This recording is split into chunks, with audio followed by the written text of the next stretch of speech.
যেহেতু পুরুষ মানে একটু কষ্ট করতে হবে। পুরুষ মানেই কষ্ট এরকম না, প্রবাসী মানেই কষ্ট। প্রবাসী মানে কষ্ট। আসসালামু আলাইকুম। ওয়ালাইকুম আসসালাম। কেমন আছেন ভাইয়া? জি আলহামদুলিল্লাহ। কোন দেশে যাচ্ছেন? সৌদিতে। সৌদিতে। ফার্স্ট টাইম না আগে গেছেন? না, আগে গেছি। আগে গেছেন? কত বছর আগে? 23-এ গেছি। 23-এ। মাঝখানে প্রায় 3 বছর। হ্যাঁ, প্রায়। এই প্রথমবার আসলেন? হ্যাঁ, আচ্ছা, অনুভূতি কেমন আসলে?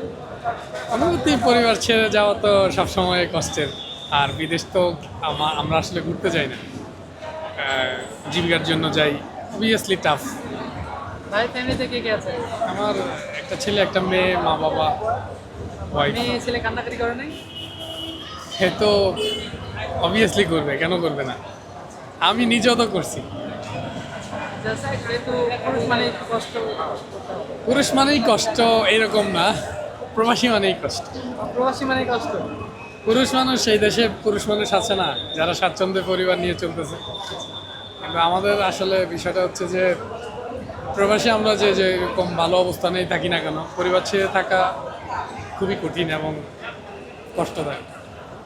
মা বাবা আছে, বউ বাচ্চা আছে, তাদেরকে মিস করি সব সময়। আপনি কি কাজ করা হয় আসলে? আমি সফটওয়্যার ইঞ্জিনিয়ার। হ্যাঁ, সফটওয়্যার ইঞ্জিনিয়ার। Software engineer. আচ্ছা, এমনি আপনার কি হিসেবে কাজ করেন আপনি? আমি ওইখানে আছি, বাংলাদেশে যেমন উবার, এদেশেও এরকম একটা প্ল্যাটফর্মে আছি, সফটওয়্যার নিয়ে কাজ করছি। কিভাবে গেলেন আসলে ওই দেশে? গেছি, আমার ওইখানে রিলেটিভ ছিল। আপনি বাংলাদেশ থেকে কেমন আসলে আসে আপনার স্যালারি? এটা হাইডে থাক না। আছে, আগে আসলে আলহামদুলিল্লাহ, মানে আলহামদুলিল্লাহ, আলহামদুলিল্লাহ। সবাই আসলে যেতে যাচ্ছে স্যালারি কেমন? না, সবাই যেতে চাচ্ছে।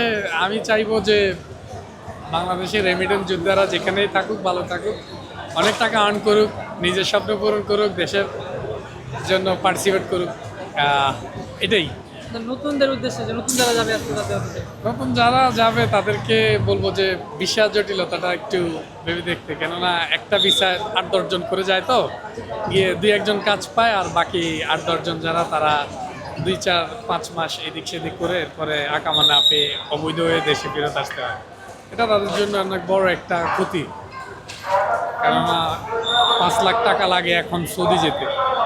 আপনি যত ভালো মানুষের কাছেই যান না কেন, 50,000 টাকা আর্ন করতে আপনার অনেক কষ্ট হয়ে যায়।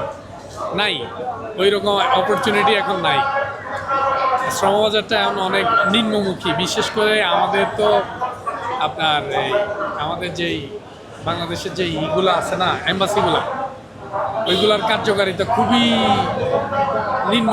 নিম্নমানের। আমাদেরকে ওরকমভাবে ওরা করে না, প্রাধান্য দেয় না। আমরা কাজ বেশি করলেও আমাদের ওরকম কোনো ধরনের সুযোগ সুবিধা নাই। এটার কেননা জন্য আসলে দায়ী কে? দায়ী কে? এটার জন্য দায়ী আসলে ছোট্ট একটা দেশ, এত মানুষ, সরকারের গভর্নমেন্ট বা কী করবে? তারপরেও গভর্নমেন্টে যারা আছে তারা আসলে একনিষ্ঠার সাথে বা এর সাথে আন্তরিকতার সাথে কাজটা করে না। যারা একটু পয়সা বেশি দেয় তাদের জন্য একটু ফ্যাসিলিটি বেশি থাকে, যারা একটু কম দেয় তাদের জন্য একটু কম থাকে।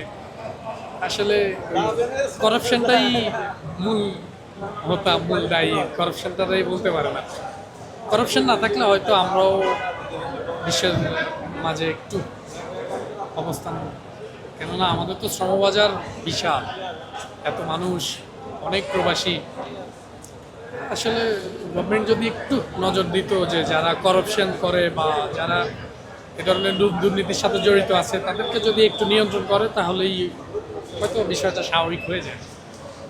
ঠিক আছে ভাইয়া, থ্যাংক ইউ হ্যাঁ, ভাইয়া। ওয়েলকাম।